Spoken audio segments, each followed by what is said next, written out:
Welcome to my new and improved edition of Lightburn 101. When I first got started with the software, I made a ton of mistakes, and now that I've completed a little over 500 projects using the software, I make fewer mistakes than I did at the beginning. So today I thought I'd come back and make the beginner's guide to Lightburn that I wish I had when I first got started. So today we're going to start from a completely blank project inside of Lightburn, and by the end of the video we'll have gone through all of the steps that you need in order to create a simple layered sign like this one right here. And I think this is a really great beginner project because it's going to teach you a lot of the things that you need in order to create a lot of other projects inside the software. And specifically what you'll learn in this video is number one, how to actually find things inside of the space. Number two, how to navigate around Lightburn without getting stuck or frustrated.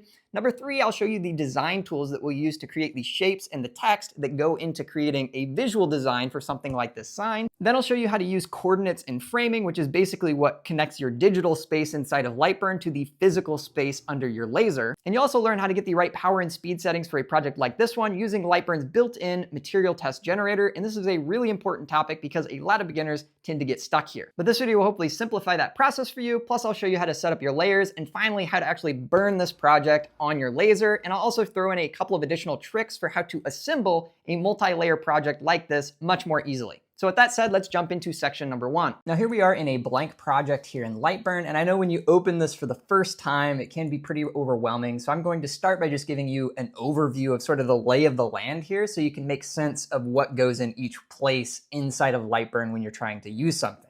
And so first, I just want to quickly say, I am going to assume that you've already installed Lightburn on your computer and that you've run the initial setup for your specific laser machine. But if you haven't done that already, that's okay too. I'm going to leave a link in the description below that shows how to do that process. So now I'm going to walk you through what I call the 5 zones of Lightburn. And I think this is just a helpful way to understand what's actually going on inside of the software. So the first of the 5 zones is actually this thing right here in the middle with the grid. This is the workspace. And so this is where you're actually going to be doing all of the visual designs here in Lightburn. That happens in this space. Now, here on the left-hand side is probably the toolbar that you're going to use the most because this has things like creating shapes. There's weld tools here, arrays. There's a lot of things that you're probably going to use pretty frequently when making any kind of visual design. So that left menu is zone number 2, and zone number 3 is up here, and this is what I call the top menu. Now, the top menu is really big, and there's a bunch of different tools in here, so I like to break it down into 3 main parts. So first of all, we have everything here at the top all the way until you get to this little dotted line immediately to the left of the 3 little guys. And so you see this dotted line here immediately to the left of the group buttons here, the little guys. Everything to the left of that on top is what I kind of call the admin tools. So here we have all the file save, open, undo, redo, cut and paste, zoom in and zoom out, which we'll talk more about later, preview, and then your device and general settings. Now, everything to the right of that 3 dotted line are sort of your group and ungroup, your manipulation tools here. You can do mirroring. A lot of alignment tools are here, which you'll probably use a lot when you get into designing things in Lightburn. And so that's sort of what you get on the second part of the top menu here. Now here on the bottom, we have what I call the precision editing tools. And so basically, this allows you to punch in specific numbers or specific details about what you're editing in the workspace. So let me give you an example to kind of make this clear. So what we have here is X position and Y position, and that allows you to take like a shape that you've made here. And I'm going to go back to my selector. We'll talk about this more in a second, and select my rectangle. And then you can manipulate this to set a specific X and Y coordinate position for the shape you've created. So for example, if I wanted it to be at 5 millimeters X coordinate, I could punch that in there. And then if I wanted it to be at 10 millimeters in Y position, I could punch that in there, and it's going to move my shape accordingly. And then you similarly have tools here for editing the size of your shape. So if I wanted this to be exactly 100 millimeters wide, I could just punch that in and it would change my shape accordingly here. And then same thing with height. If I wanted it to be 150, say, I could punch that in here. Now, very importantly, you might notice this lock icon. And so what this is going to do is it's going to unlock or lock the aspect ratio. And so right now I have it unlocked, which means I can change the width and the height in any way I want. However, if I locked the aspect ratio and then I say change this to 200, it would maintain the aspect ratio by automatically changing the width. So watch what happens when I hit enter here. I hit enter and it changed the width automatically to maintain my aspect ratio when the height changes. So this can be really useful, which is why I wanted to point it out. And last thing I want to draw your attention to here in the top menu is actually this section over here, and that is your text editing tool. So you can change the font of your text, you can change bold, italic, you can distort it, you can change the height, you can change the spacing. There's tons of stuff that you can do with text. And so if you wanted to create some text, you would come over here, select something, just say text. And then when you have that highlighted, you can then change the fonts and change all of these other variables here. And so that is something you'll probably also use quite a bit. Okay, so that is zone number 3, the top menu. And just to recap what we've gone through so far, we have the working space here in the middle. We have the design tools here on the left. At the top, we have the top menu, which is broken down into 3 main sections just visually here. We have the admin tools over here. We have some more design tools like group, ungroup, and alignment tools to the right of that. And then here on the bottom, we have more precision editing tools, which includes positioning, sizing, and also text editing features. So moving on to zone number 4, this is over here on the right-hand side, and this is what I typically refer to as the laser menus. Okay, and so what you have over here is really important stuff. You have the section where you edit and set up your cuts and layers, which we'll come back to and talk more later in the video. And then we also have the controls, so the laser controls where we start, stop, pause, frame our laser itself. And so these are really important tools. One thing I want to point out to you is if you don't see the exact options that I have here in the submenu of cuts, layers, move, console, and so on, you can actually show these by going to the little right header here, right-clicking on it, and then you'll see all of the possible things that you can display here. And so, for example, if you wanted to see the art library displayed in this menu, I could just select that here, and then it's going to come up here. I wanted to point that out because sometimes people have a hard time locating menus, and so this is an easy way where you know, hey, you can just right-click on that red header, look for what you want, check the box, and then it will show up here in the submenu. But anyway, the things that you're probably going to use the most in this laser menu are the laser one that I have displayed here on the bottom, and also the cuts and layers. You may possibly also use the Move tab, but that is something that we will also come back and talk more about later in this video. Fifth and finally, we have the Layer menu, which is down here with all of these colored boxes here at the bottom. This is used to assign layers to the shapes and text that you have selected inside of your workspace. And so if I go back to my selection tool, just to show you an example here, and I select my text, and I wanted this to be on the blue layer, say, I could come down here and just simply click this blue box, and then it would assign it to the blue layer. And then I can see that in my blue cuts and layers line here, which is something we will again talk more about later in this video, but I at least wanted you to start to know where these different menus are. So the layer buttons are down here on the bottom, and that is the fifth and final zone that I use to kind of describe the layout here in Lightburn. But now we need to shift gears a little bit and talk more about how to actually navigate inside of the workspace here in the middle, because there are some things that are not particularly intuitive if you're not used to this kind of software. So for example, the first thing you'll notice is when you first open a Lightburn project from brand new, you're going to have like basically a regular pointer clicker for your mouse here by default. But if you try to move around in the workspace, your probably natural inclination will be to just try to click and drag. But what you'll notice if you try to say, click and drag yourself over to the top right-hand corner, what you're actually going to get is a selection box. So you can see it's green this way, and if you were to go the other way, it's red.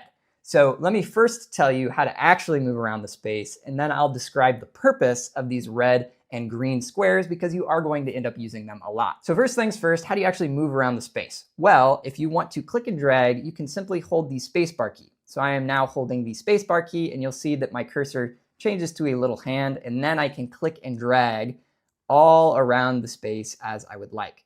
You can also zoom in and out using these zoom buttons here. So this zooms me in, and this zooms me out. And if you have a mouse scroll wheel, you can also use the wheel to zoom in and out, which is something that I personally do a lot when I'm using Lightburn. So if you scroll towards your computer, that's going to zoom you in. And if you scroll away from your computer, that's going to zoom you out. But now let's talk about those selection tools, the red and green rectangles. So what those are going to do is let's just click and drag to get our green rectangle here. Is if I come over this space and I touch the text anywhere with my green rectangle, it is going to select that entire thing, okay? But let's say we want to only select one thing and we might hit overlapping items here. The red rectangle can actually be really useful because if I am going from here, see I'm touching both the rectangle and I'm over the text, but the red one is only going to select an object if it is entirely around that object. So that means I'm going to select the text, but not this rectangle because even though I'm touching it, I'm not actually completely covering it. So in this case, I only select text, but if I were to do a similar thing with the green and I were to totally cover the text but only touch the rectangle with the green, then that means I'm actually going to get both shapes. And the way that you get each of these, if you're trying to use one or the other, is to get red, you click from the top and you drag to the right. So if you're dragging to the right, you're going to get red. And if you're dragging to the left, you're going to get green. So that's basically how that works. But now I want to quickly show you two more navigation things that you're almost guaranteed to run into at some point while designing in Lightburn. So the first one is if we select, say, our ellipse tool over here, which is the little circle, then this will allow you to create basically any type of crazy ellipse that you want. However, let's say that you want to actually create a perfect circle. Well, in that case, what you want to do is actually click and hold the Shift key. So I'm now clicking and holding the Shift key, and that will lock you into creating a perfect circle like so. This also applies to some of the other tools here in the left-hand side. For example, if we select a square, this will allow us to create any crazy rectangle we want, unless we, again, click and hold the Shift key, and then it will give us a perfect square. So another thing, the second thing here I want to show you is if you just created a square like this, and now you want to click and drag it around or maybe resize it or something like that, your natural inclination will probably be to just simply click on it. But if you do that and you try to move it around or anything, you'll just end up creating more and more of that shape. It won't actually select it. And the reason for that is because we still have the rectangle or square icon selected over here. So there's two ways to get out of this. The first one is just to simply select the mouse icon up here. And when you do that, that will allow you to select the shape, resize it or rotate it, whatever you need to do. The second way to get out of this, and so I'll just select the square thing over here again to show you, is to hit the escape key. So this is pretty fast if you're trying to move around quickly. So I have the square thing selected. Look what happens when I hit the escape key.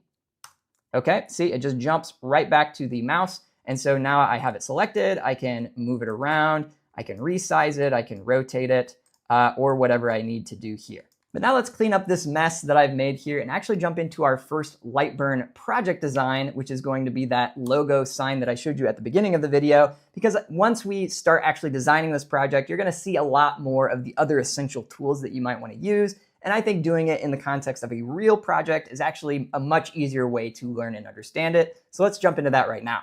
Okay, now here's just a quick little reminder of the basic design that we're going for here. And so to create this, we're going to have to create a shape outline like this for the border, and then also the text in the middle. And it's a couple different types of text here, and we're going to do some alignment. And so I'll show you how to do this full thing now. And so first of all, we want to create our border shape. And so to do that, we're going to go to our left-hand toolbar here and select the polygon. And then we're going to just click and drag inside of the workspace to get a shape like that. Now with our shape still selected, we're going to edit the size of the shape using these little fill-in boxes up here. So the nice thing about a simple sign like this is you can really make it just about any size you want. And so I've actually just measured some scrap material I have out in my shop that I'm planning to use for this. And based on that, I've decided that I want to make it 12 inches wide. So I'm just punching in 12, hitting enter, and 6 inches high. So hitting 6 inches in there and clicking enter on my keyboard. And you'll notice while I'm doing this, I have this little lock icon unlocked. And so that's what allows me to edit these two text boxes independently. If I had this locked, then it would sort of automatically change things every time I edited one, which is kind of annoying for this situation. And so you can change that by just clicking it to make sure it's unlocked. So once we have our initial outline here, we now need to use an additional tool to get this second part of the border. So this is a border made up of two different lines. We have the first line, and I'll show you an extra tool to get that second line. So the tool I'm talking about here is called the offset tool, and it's also here on the left-hand menu, and it's this little circle icon here. And so I'm going to click on that while I still have my polygon selected, and it's going to bring up this dialog box. And so there's a bunch of different options in here. On the left-hand side, you see direction. So you can determine the direction that your offset is going to be. And in this case, the dotted line is your original shape. And so if you want a new shape that's inside of your original shape, then you can check the inward one, which is here selected already. However, if you wanted to create a new shape on the outside of your original, you could select outward, or you might have a situation where you want both. And so there's an option for that as well. But since I've already specified the dimensions I want for my total sign size, I want this to be an inward offset. So I'm going to select that option. The next thing we have here is the corner style. Now for a hexagon like this, we really just want the corner one selected, so I'm going to leave that there. And then we also have to determine how much distance we want. So we could play around with this until we find a size that we want. So we could start with something small, maybe a 1/4 inch, for example. And you'll see that as you fill in numbers here, it will change the distance of your second shape from the original. So that's a 1/4. And just to show you an obvious example, I'll go all the way up to 1 inch, and you can see the shape moved a lot to the inside. But that's too big in my opinion, so I'm going to go back to 0.3, let's say 3.5. Yep, that looks about right to me. So we'll go with 0.35 for that. You can play around with this and just kind of change it to your preference. And then the last thing in here in this offset dialog box is the options. And so there's a bunch of different things here that you might use depending on the situation. But for our specific scenario here, I don't think we really need any of them. So I'm just going to leave them all off and then click the OK button. All right, now that we have both of our lines here, I'm going to suggest that if you're doing something like this for a border, that you now go back to your selection tool. So you can hit the escape key to get to your selection tool, and that you select both of these lines that you now have. Because right now they are just individual lines, but if we select them, we can get them both selected. And I'm going to suggest for this type of a design that you go ahead and group these, and then you can move them around and use them as if they are one shape. So now that we have our border shape here created, we need to start creating the text. And we have a couple different styles of text here, and I actually have made a video where I talk about how important fonts are when it comes to designing a project, especially because different fonts really change the design and can help you actually sell a lot more if you plan to sell your laser projects. But for this, we're going to keep it just really simple and use some of the default or already installed fonts inside of Lightburn. But we're still going to use a couple different ones so that you can see how we can work with them. And so I'm going to go over here and select my text tool and just click in the middle of my space. And then I'm going to select a font for Asher first. So I want this to be kind of narrow. And so I'm just going to use the Arial Narrow font. And then I'm going to type in Asher in all caps. So now that I have that, I'm actually going to create an additional text box for the DIY part. And so I'm just going to click over here, get myself a new text box here, and I'll do DIY in all caps again.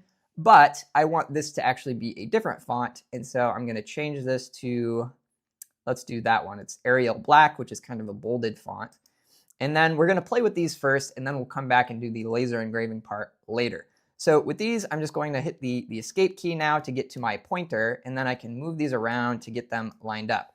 So now is actually a good opportunity for me to show you some alignment tools. So I'm going to click and drag from left to right and select both of these. And then I'm going to go up here to the top menu and go to my little alignment tools here. And what I'm going to want to do for this specific situation is when you write on a page, you usually want your text to be aligned on the bottom, right? And so we're going to align these two shapes bottom by clicking in this menu and selecting Align Bottom. And so you can see they moved a little bit, and now they are aligned. And now I'm going to move them together until I like the positioning. So I'll zoom in. I'm using my scroll wheel here to zoom in. As a reminder, you can also use these zoom in buttons up here. So I'm just zooming in so I can see this more clearly. And then I'm just moving these until I'm happy with the spacing. Now I'm moving it together with my arrow keys. So I have this selected and I'm clicking my left and right arrow keys. Now a good little tip is if you want to do really small movements, you can hold the command or control key and then use your arrow keys, and it changes the increment that it moves. So this is now giving me a very small movement because I'm holding the command key or the control key on PC. But if I was doing just a regular arrow key movement like that, you can see it's much bigger. And so I'm holding command or control, and then I'm clicking a little together, and now these look pretty good for me when it comes to spacing. So now I'm going to select these, and I'm actually going to group them together so that I can resize and move them around as one unit. So now I'm going to do this, And another useful thing to know is that you can again here edit by pulling up and down. So you don't have to maintain your aspect ratio for this either. And so I'm actually going to make this kind of long to take up the space here inside of my sign. And so I'm just going to play around with this for a couple minutes until it looks nice to me.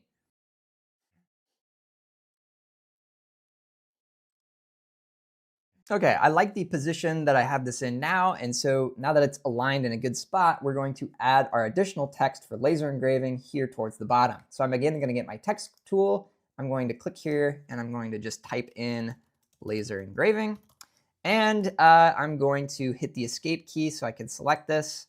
I'm going to move it around and resize and reposition a little bit until I'm happy with how it looks. And this is actually a good opportunity to show you another alignment tool. And so for this, I'm going to first select my laser engraving text, and then I'm going to hold the Command key on a Mac, or on PC, this would be the Control key again, and I'm going to click my border shape.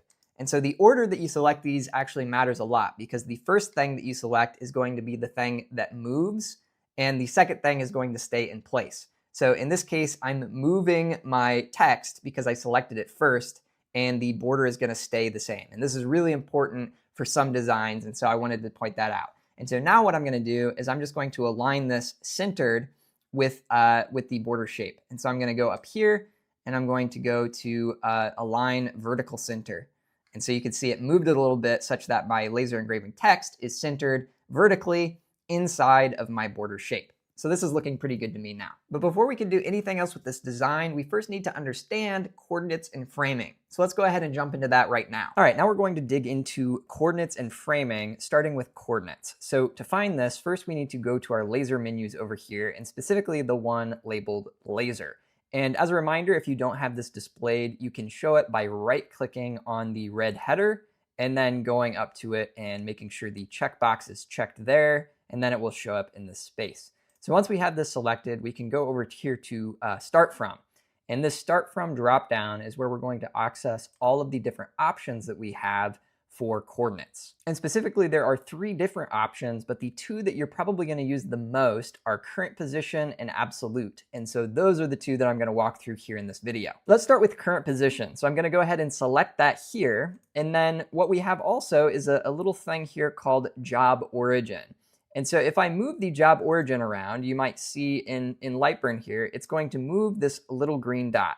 And so if I have the job origin set to the upper right-hand corner, then that means I'm going to have a little green dot that's at the upper right-hand corner of all of our designs that we've made.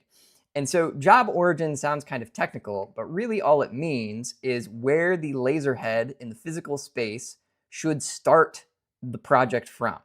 And so if I were to go ahead and start this project right now, then wherever the current position of that laser head is, regardless of where the physical laser head is in the working space, it's going to think that it needs to move down and to the left. Because in relationship to the green dot in the digital world, the design is down and to the left. And so in the physical world, that laser head is going to go down and to the left, regardless of where it actually is in the working space. And that's very different from absolute coordinates. So I'm going to go ahead and just select absolute here, because with absolute coordinates, I think it's a helpful thing when you're thinking about absolute coordinates to substitute absolute for fixed, because every digital location inside of Lightburn corresponds to a fixed location in the physical machine. And so if I have my project here in Lightburn on the upper left-hand corner, regardless of where my laser head starts from, it's always going to go to the upper left-hand corner of the workspace, assuming that your machine has limit switches and is capable of knowing where things are in the workspace. So cheaper, like very cheap machines might not be able to do this, but most modern machines are able to use absolute coordinates and be able to find this location. But none of these coordinates options solves another problem, which is how you actually position your material in the physical machine such that it matches up perfectly with what you have in Lightburn. And so in order to solve this problem, you have a few different options. For example, you could use a jig that makes sure everything lines up just the way you want it every time. You could also engrave a spoiler board with basically a coordinate grid so that you always know where in Lightburn the physical world is sort of matching up with. And another option is framing. And so I could probably make a full 30-minute video about these different things with coordinates and framing. And let me know in the comment if you want that. I've thought about making a video like that before. But in the interest of keeping this to a less than 3 hours long YouTube video, we're just going to focus on one of these, which is framing. And when it comes to framing, this is actually the first situation in this video where you might do things a bit differently for a CO2 versus a diode laser. So I'm just going to quickly show you how I would personally set this up for each one. That way, regardless of which of these two types of lasers you're dealing with, you'll hopefully be able to figure it out using this video. So what we're going to do first is we're just going to go up here to this little ridge icon, which is the device settings, and open that up. And right now I have my Xtool P2 selected. So you can see down here I have P2, I have P2 up here, and this is a CO2 laser. So I'll show you this one first. So if you scroll down here into other options, there is this option here, which it says Enable Laser Fire Button. And there's another one that's laser on when framing. So this has some actually helpful help text here. There's a few places in Lightburn where it has really helpful help text. And if you read this, basically, a long story short, it's saying that this can be really, really dangerous if you're using a CO2 laser. And so I have this and this both off for that reason. And so I'm going to leave it off because of this warning, basically, and for safety reasons.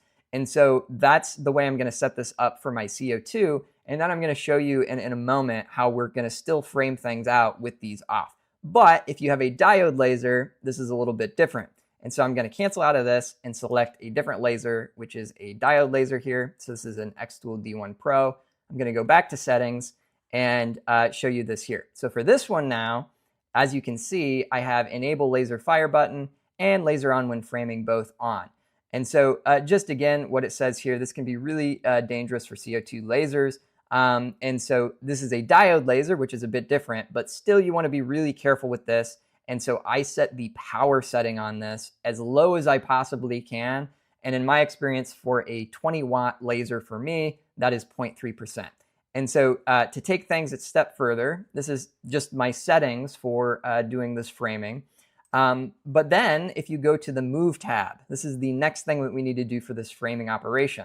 So let's go to this Move tab here. The Move tab is important for framing because the settings here actually control what's going to happen when you click the frame buttons. And so we'll talk more about the frame buttons later, but let's get this set up first.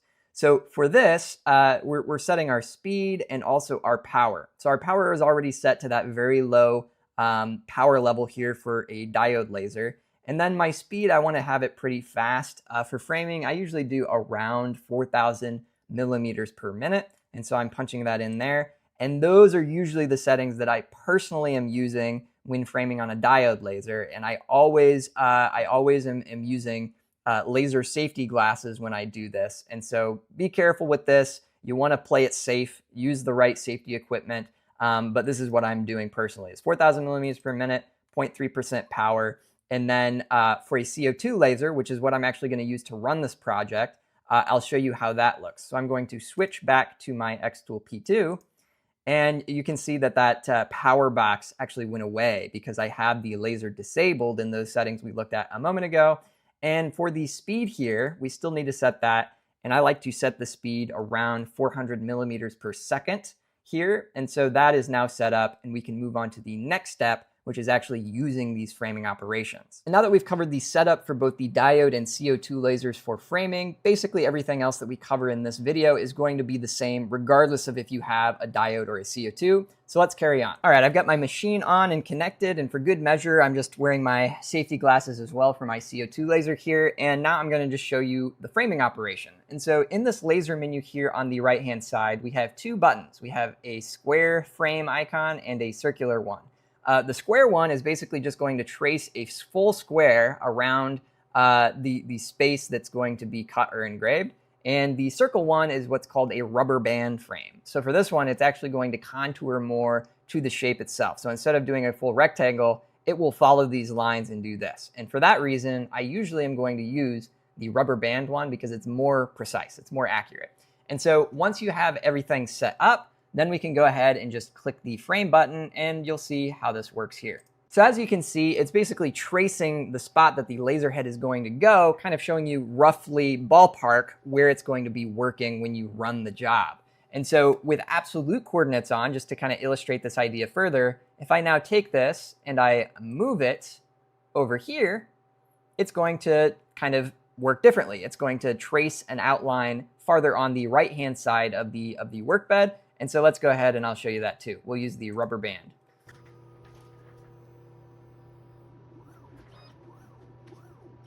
So I think that'll give you the idea of how this works for a CO2 laser. If you want to see exactly how this works, where you can actually see the laser spot on a diode laser, you can actually refer to the Lightburn 101 video that I made last year, because in that one, I do this full process on a diode laser. So you can check that out if you want to see that more specifically. Now we're going to get into how to figure out your power and speed settings, which is one of the things that beginners in Lightburn have the most trouble with. And so hopefully we're going to go through it in a way today that will help you avoid getting stuck. And there's a bunch of different ways that you can actually run tests to get your perfect power and speed settings for what you're trying to do. But today I'm just going to show you the easiest one. And so in Lightburn, there is a built-in tool, and you access it by going to Laser Tools up here, and then down to Material Test. And if you select that, it's going to open up this dialog box here. There's a lot going on here, but don't worry, I'm going to walk you through the things that you actually need to use inside of this dialog box. The first thing I want to draw your attention to is actually this section over here with the laser header. And these are the controls for your machine for actually sending the test to your laser. And so you have preview, frame, start, pause, stop, etc. And I wanted to draw your attention to this first because I want to open up this preview box so that you can get an idea in advance of what we're actually going to be setting up using just the defaults that are already punched in here. So I'll click my preview button, and what you can see is we get this image of a grid. And basically this grid is showing you the intersection of two variables. So in this case, by default, we have speed and we have power.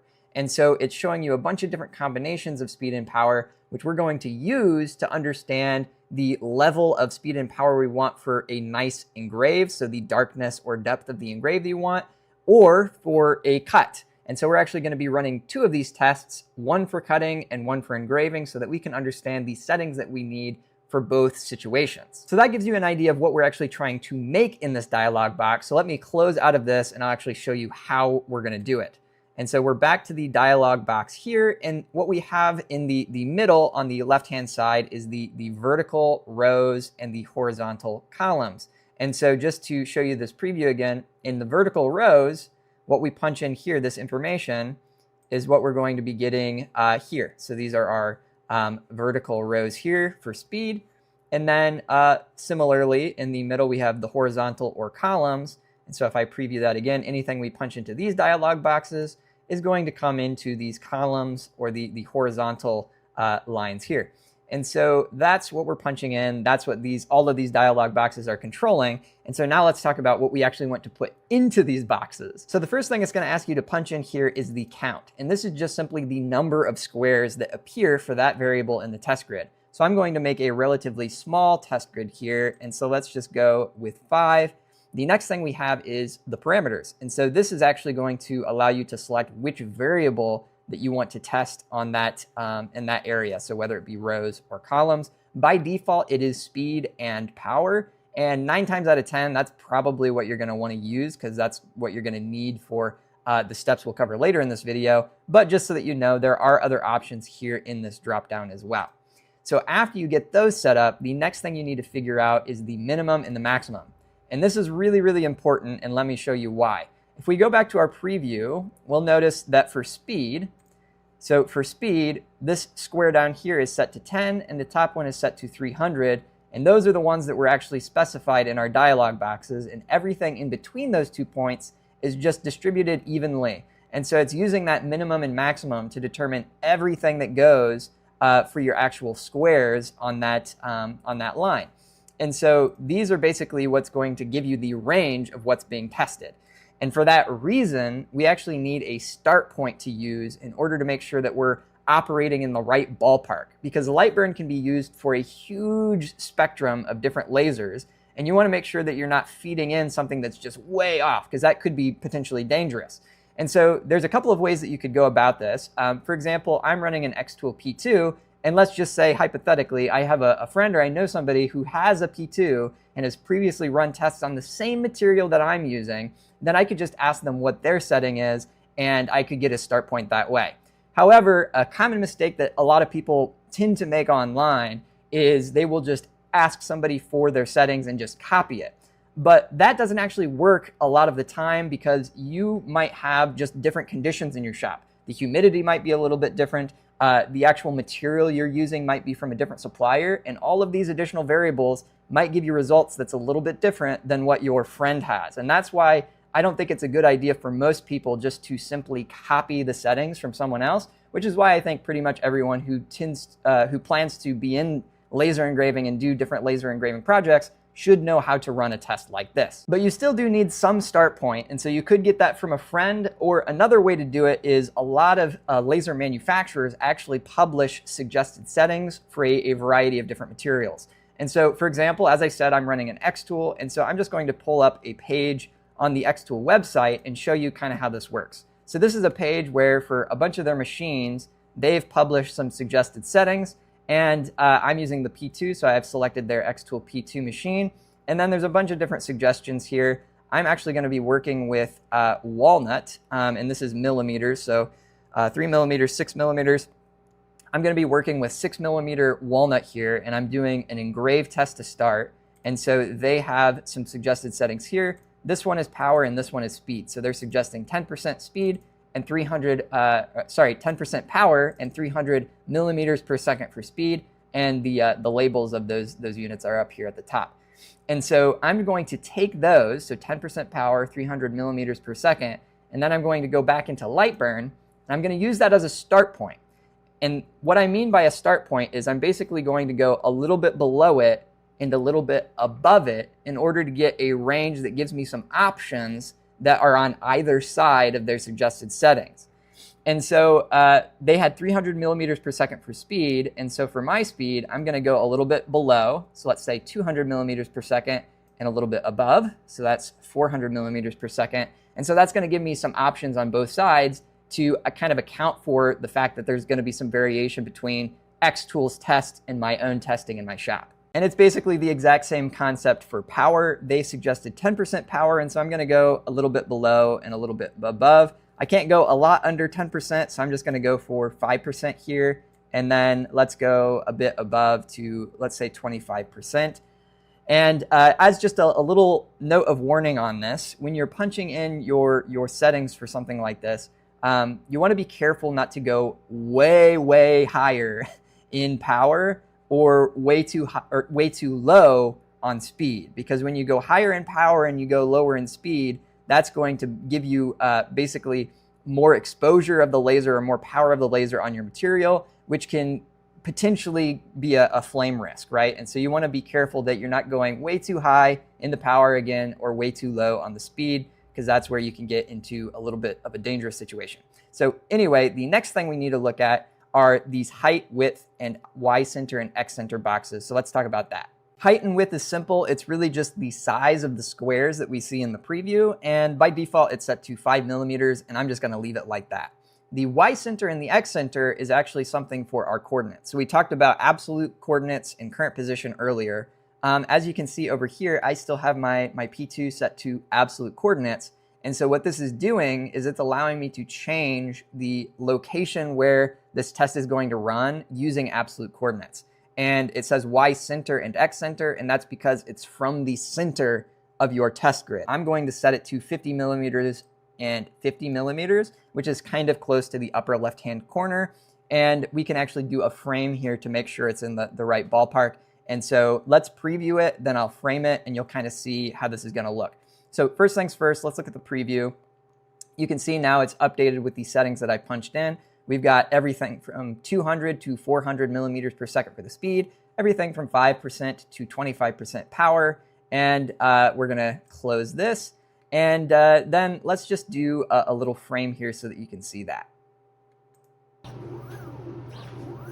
All right, but we're not quite done yet because there are a few more boxes down here that you've probably noticed. And the first one, and also probably the most important, is this edit material setting. So let's go ahead and open that up now. So this is going to open an additional dialog box here. And it's going to allow you to do a few things. First of all, it sort of has a speed and power here as well. And this can be a little bit confusing as to what you want to do with it because you've already punched in power and speed here. And so what I do here is I basically put in the exact recommendation that I got from my reference point, in this case, from the Xtool website. And so if you'll remember, it was 300 millimeters per second by 10% power. And so that's what I like to do there. Some machines have built-in air assists and some don't. But depending on what you have, you can decide to turn this on or off. And then I'm going to leave constant power mode on in this case. And because I'm doing an engrave test first, I'm going to mark this mode to fill. Next, after this one, we're also going to do a cut test. And for that one, we're going to need our mode set to line. But since we're doing the engrave first, I'll just leave it as fill. And then down here, we have some additional settings. Overscanning, we don't need to go into this in depth, but I usually leave mine to 2.5% personally for my machine. Line interval. This one can be pretty important for engraving. This is something that I talked about in more detail in a photo engraving video that I've done in the past. For a simple engraving like doing text and names, it's not hugely sensitive, but you still need to be in the right ballpark. And so a good place to start for a line interval without running a separate interval test is to use the spot size of your laser. And so this is another thing that you can find on like the manufacturer's website. And so I know from having already Googled it and looked for the Xtool P2, my spot size is 0.15. And so that's what I'm going to be using for the line interval here. And then the other thing I want to draw your attention to is the number of passes here. This I have just set to 1. And for what I do, that's pretty much the basics of what you need to know inside of this dialog box. There is also a name at the top that you can choose to change if you want. So you could call this engrave test if you like to. But for now, we're just going to call that good. I'm going to click OK on the dialog box, which I'm noticing now is off screen, but I'm clicking OK just so you know. And then we have this one set up. Next, we also have edit text settings and edit border settings. And so let me explain what each of these are before we mess with them. So there is a little toggle here for on and off for both text and border. Text is the labels. So if we look at our preview, all of these labels here for the numbers and the speed and power sides, that's all what's going to be controlled by what we put in this edit text dialog box. If we say, turn this off, then it's just going to be squares only, which is not super helpful. So most of the time I'm going to have this on, and then I'm just going to open this dialog box up, and I'm going to fill it in similar to what we did for the first dialog box just a second ago. I'm going to put in the default recommendation, or the direct recommendation from Xtool, which again in this case was 300 millimeters per second, 10% power. We've got it still set to fill, which is what we want for text. And I've set my overscan to 2.5%, and then my line interval, like we talked about before, to 1.5%, and number of passes 1. And so basically the settings are going to be essentially the same as what you punched in for the edit material setting, but you just need to make sure that you have this set up too, because by default it might be something way off, right? And so I'm coming over here, punching that stuff in, and then clicking OK. And then finally, we have edit border settings. And so what this is for is to actually cut out the test, like your preview here. It's basically going to put a line around this and cut it out. And so if you have this turned on, it is going to cut it out. If you have it turned off, it's not going to cut it out. It really just depends on what you want. A lot of people like to cut out their test cards and then like save them for reference later. But a lot of times I just do it on scrap wood. And I don't always use I actually usually don't use the border myself. So it just depends on what you want to do.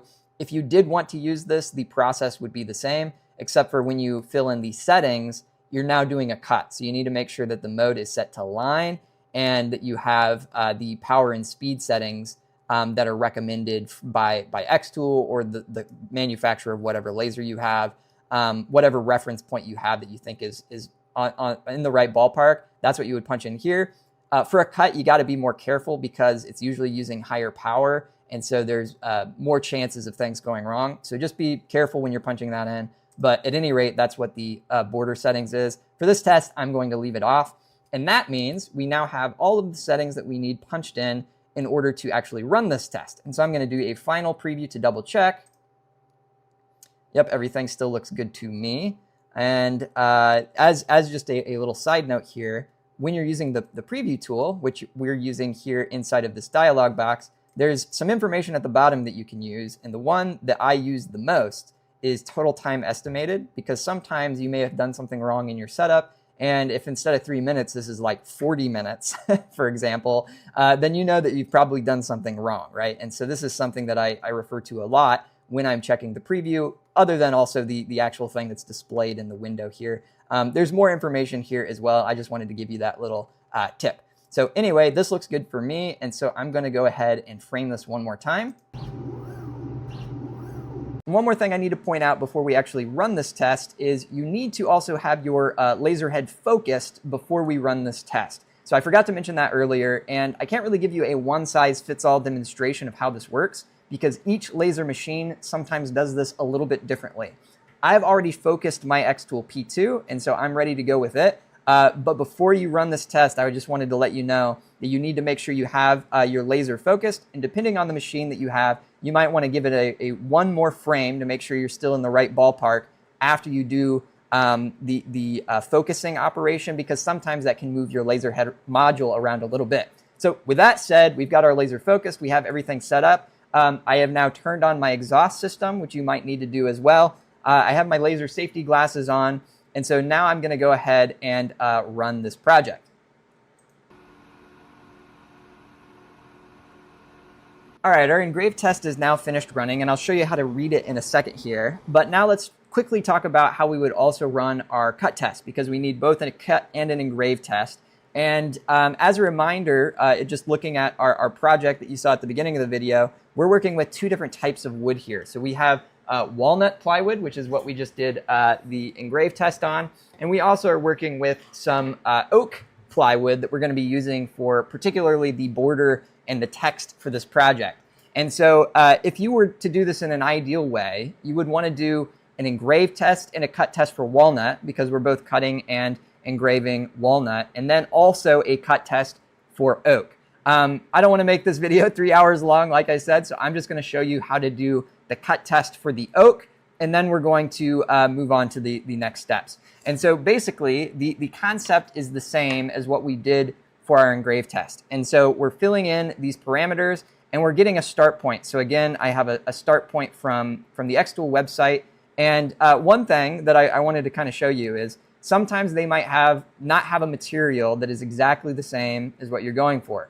And so they don't have white oak plywood, which is what I'm using here. And so instead, I kind of went with the next closest thing, which is actually walnut plywood.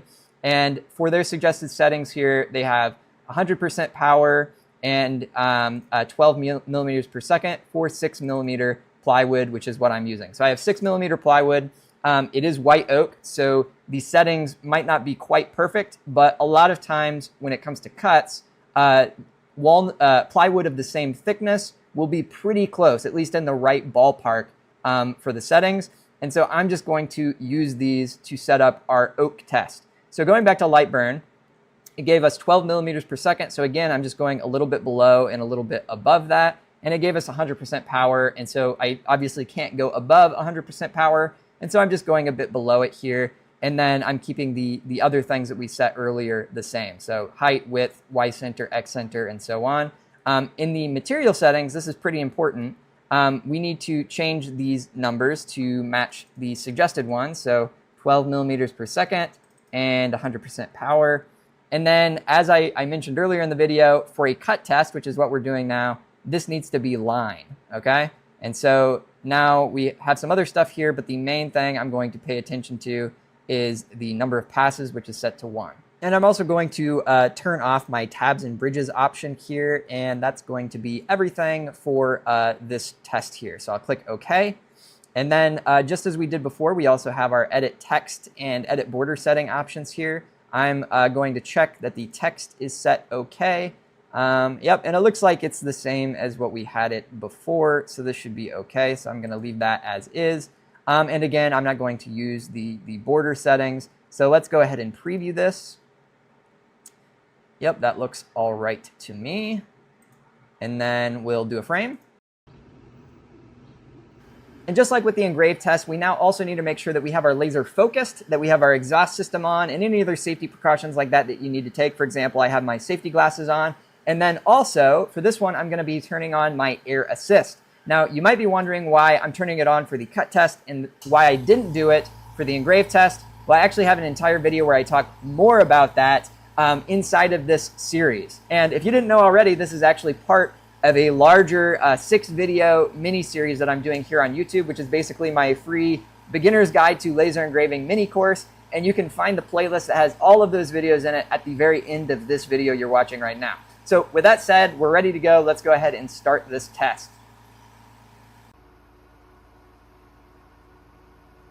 Okay, now here are the 2 tests that we just ran, and I just want to quickly show you how to actually read these tests. And so it is a grid, and what we're trying to do here is basically select the square that we like the best, and then that's going to tell us the power and speed intersection that we want to use when setting up our project in the next section of this video.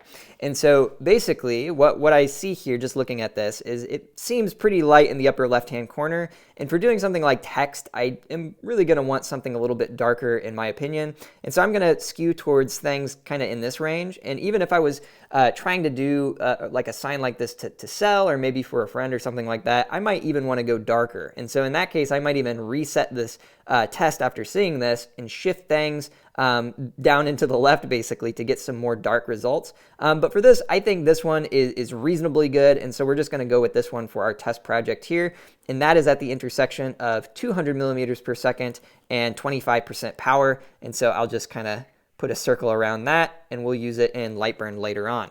Now, similar thing for the cut test here. We have only the ones here on the bottom got actually cut out. And so these ones at the top, I'm sure we can punch some of these out by pushing them around. But really for selecting this, I'm usually going to just want the ones that entirely cut out on its own. And so I'm mainly dealing with this bottom row here. And so again, this is a situation where you could run this test again to get even more precise results.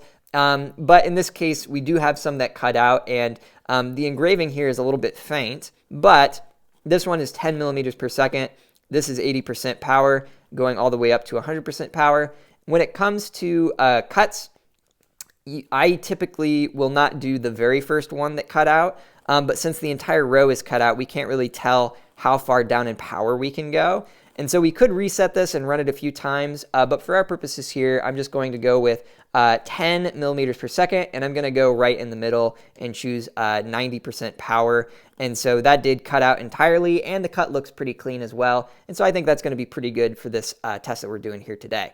Okay, so that wraps up the power and speed section of this video. However, I did want to acknowledge that I went through this material really quickly, and I actually have a separate video that is like a 25-minute video that is all about power and speed settings and how to test for them. And so if you want to learn more about this concept, then I will leave a link in the description below this video where you can go and find that one if you want to go deeper into this stuff. So with that said, let's move on to the next step of our project here, which is going to be setting up the layers for our project here in Lightburn. All right, so all I've done here is I've just closed our dialog box that we were using a second ago to create our test.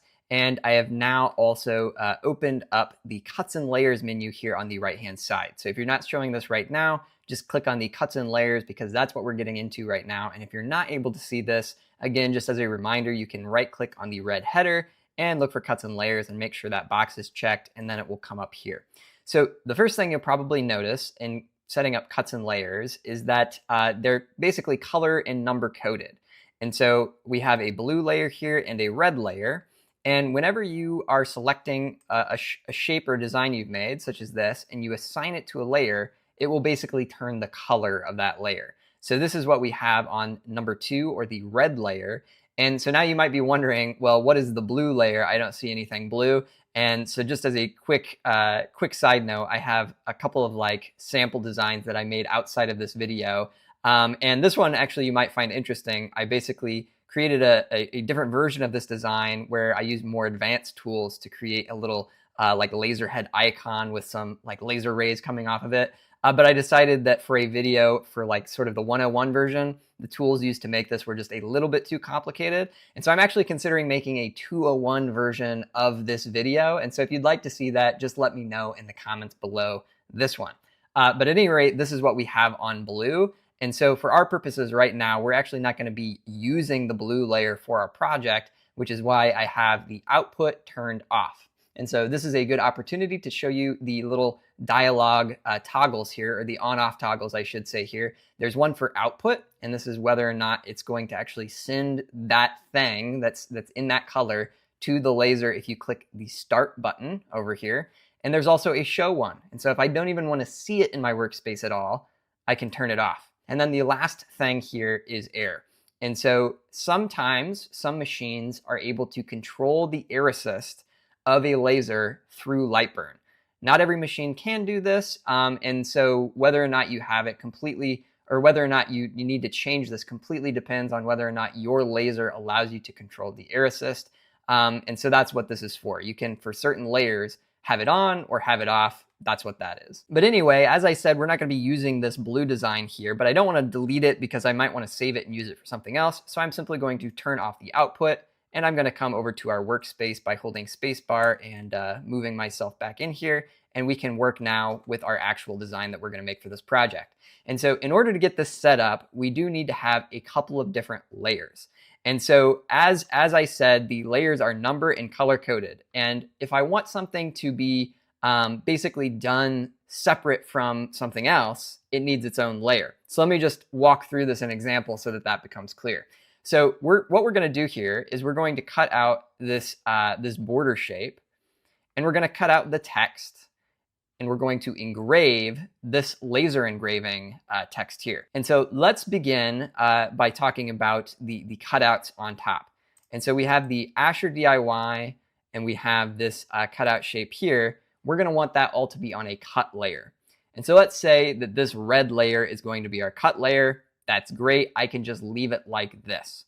Now we also have the engraving one here. So we need this, since it's going to be engraved, it's going to need different settings. And so I need this on its own layer. So I'm going to go ahead and just simply put this onto layer 3. And I'm doing that by selecting the text and then taking my mouse down and clicking on the little 3 icon. And as soon as I click that, it's going to turn it green by adding it to that layer. And then you can see on the right-hand side in the Cuts and Layers menu, we now have a new entry in green.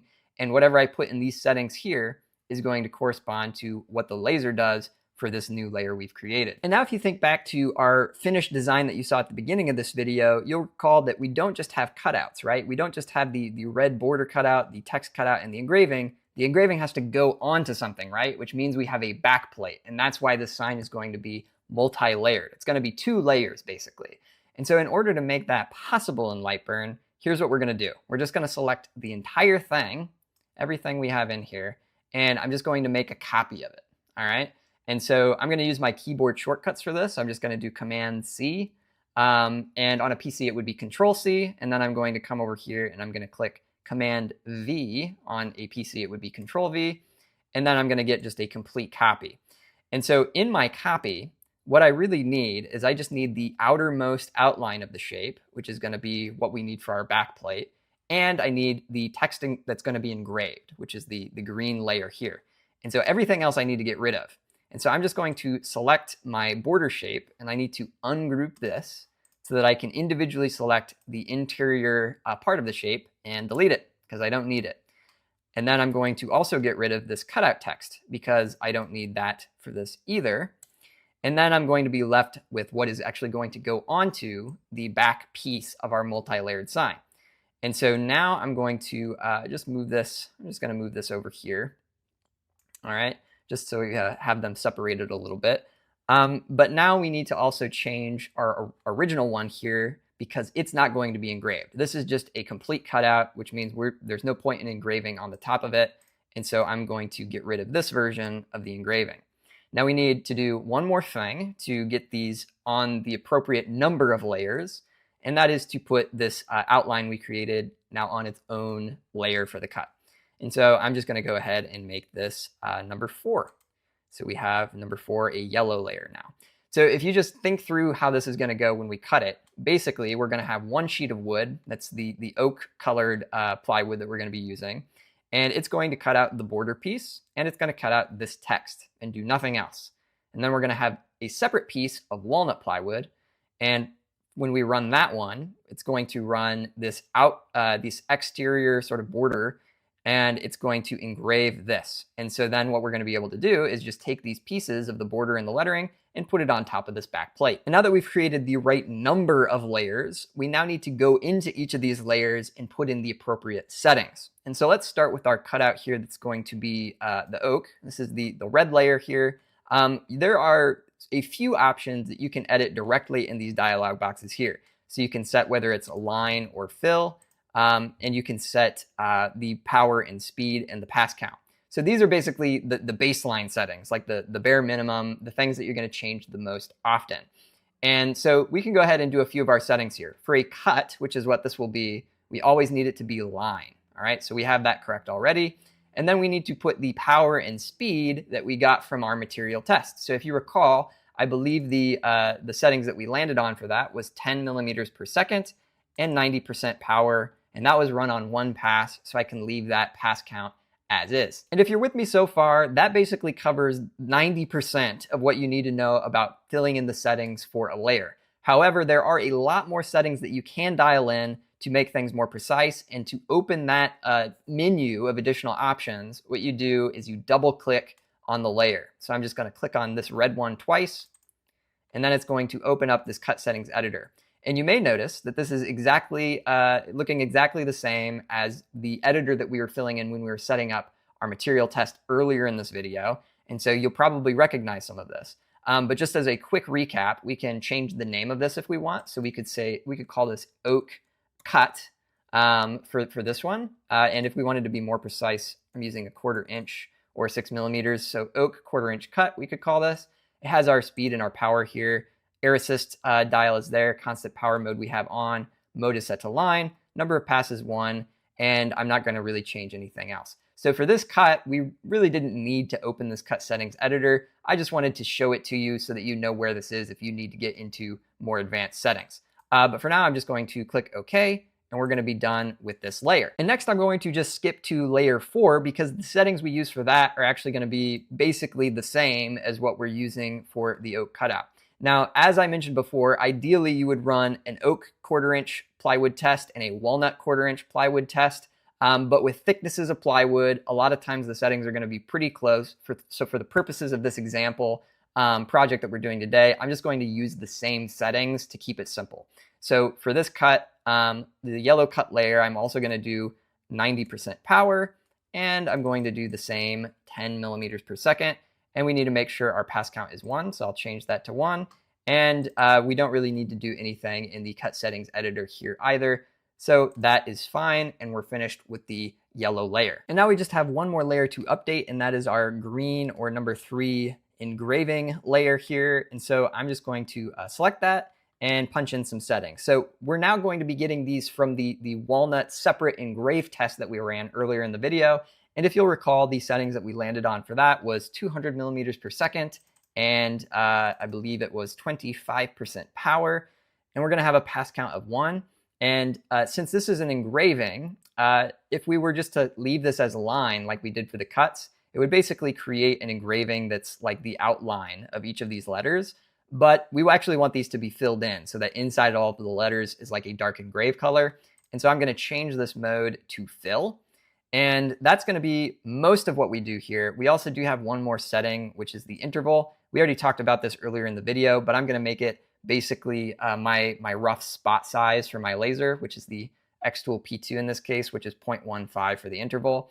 Again, here, if you want to tweak the settings, you can double click and open that dialog box. There are some options that are a little bit different for a fill when you have the mode set to fill. And so there's some more settings in here. But for our project here that I'm working on, I'm not going to change anything else for this one. So I'm just going to click OK, and we're going to have our layers pretty much ready to go. I've now got my laser connected and turned on, but we don't want to actually run all of these layers at the same time, right? Because these are actually going to be separate pieces of wood. And so I'm going to turn everything off except for the red layer, which I'm going to cut out on the oak first. And then I'm going to preview it to make sure I didn't miss anything. Yep, it looks like we just have that cutout shape that we want. It's giving me the total estimated time here of about 5 minutes. I'm going to click OK, and then the next thing I'm going to do is just frame my material in the workspace to make sure it's looking OK. So we'll do that now using the rubber band frame. All right, the frame's looking good to me, and so now I'm going to just turn on my air assist exhaust system and start the project. All right, so that cut out really nice, I think. And so now we just need to take our other layer, which is going to be on the walnut, and cut that out as well. And so I'm going to actually change the X and Y coordinates of this such that it's going to be basically on top of this. So I just will cut it out in the exact same way that I did for the first one.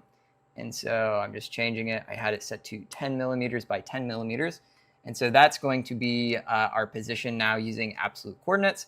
And so now I just need to turn the output for the red layer, which we just did, off, and turn on the output for whatever we want to do next. So now an additional little bit of information here that will be helpful to you probably is it is a best practice when doing a piece that has both cuts and engravings to do the engraving first. Because if you do the cut first, things can sometimes shift around and it might not put the engraving in exactly the position that you want. And so if we were to do this entire piece, both the laser engraving text here engraved and the cut, we would just want to make sure that the engraving is going to happen first. And to do that, all you have to do is make sure that in this menu, the actual position of the layer from top to bottom is first. Because if you're running multiple layers at once, it will run them in order from top to bottom.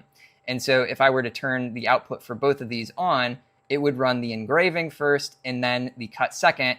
If I needed to move them around, I can do that very easily using the arrow keys here on the right-hand side. So if I needed the green layer to actually be later, I could just move it up and down like so. But since I want the engraving first, I'm going to leave it here and the cut second like that. And we could run these both at once. But I did want to mention that when you use the air assist, you might want to do it differently, the air assist, for cuts and engravings. And so there's a few different ways of doing that. It's really easy if you have a laser that can have the air assist controlled by Lightburn, because then all you have to do is you could just turn the engraving air assist off. Some people don't like to do this, but I will sometimes just turn the air assist completely off when I'm doing engravings, especially photo engravings. And this is something that, as I mentioned before, I talk more about in a later video in this crash course to laser engraving playlist that I'm making here on YouTube. So keep an eye out for that video if you want to learn more about this. But long story short, for this project we're doing today, I'm actually going to just keep it as simple as possible by just running these two layers separately. And so what I'm going to do is I'm going to just do the engrave first, and I'll turn the output for my cut off. And then I'm going to leave my air assist off in this case. I'm going to run the engraving, and then when that's finished, I'm going to switch and turn the output on for the cut, turn the air assist on for the cut, and then run it like so. So let's go ahead and do that so you can see exactly what I mean. So I'm going to turn that engrave on. I'm going to preview again and make sure it looks okay. That looks okay to me. I'm also going to frame before I run this. That frame looked okay to me, and now with my exhaust system on and my air assist off, as I said, I'm going to go ahead and start this engraving. The engraving's done and looking okay, and so now we just have to do the final layer, which is our outline cut here, the yellow layer. So I'm going to turn that on in the output, and I'm going to turn the output for our engraving off. I'm going to do my preview again to make sure it looks okay. Yep, I'm just getting that one shape looking like a minute. And now I'm going to do the frame again to make sure that looks all right as well.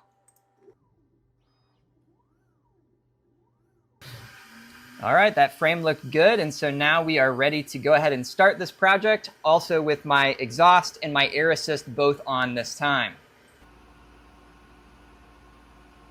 All right, we're nearly there. We have all of our pieces cut out now, and I'm going to just quickly do the assembly here, but as I'm doing this, I'm going to show two quick little additional tips that I think is helpful for doing this sort of thing. So the first thing you'll notice is I have all my letters here, and they have actually some 3M adhesive backing. So this is like laser safe adhesive backing, and what it's going to allow me to do is to stick or adhere these pieces to my base plate without doing like wood glue or something like that, which is a little bit more difficult and time consuming. And so we have some adhesive backing on there already. And the other thing I'm going to do is I actually have the piece that we're going to use, just so that we know how this is going to go.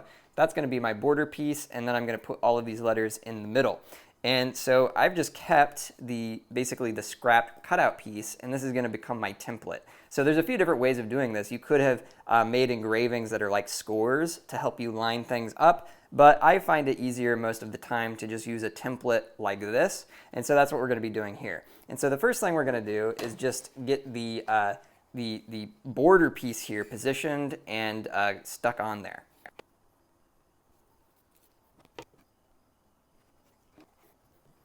Now that I have the border piece stuck on there, I'm going to just, without taking the backing off, because I don't actually want this to stick on there, I'm just going to slide this right into the middle, and then this is now going to be my template for putting all of these letters in. And then I'm going to do basically the same thing that I did with the border. I'm just going to peel off the adhesive of each of these letters one at a time, and then put them in the respective location. Now here's a look at the finished project. I think it turned out really nice, especially for a beginner-friendly project like this one. But believe it or not, despite the fact that this is a ridiculously long video, there's actually a lot more to laser engraving than just Lightburn alone. And so to hopefully help you with some of those other topics, I've created this playlist that I'll put a card to right here. So if you just click or tap onto that little icon, it will take you to the full playlist, which is basically a free mini course on laser engraving that I put together. So you can click over there and check those other ones out as well. And I will hopefully see you next time.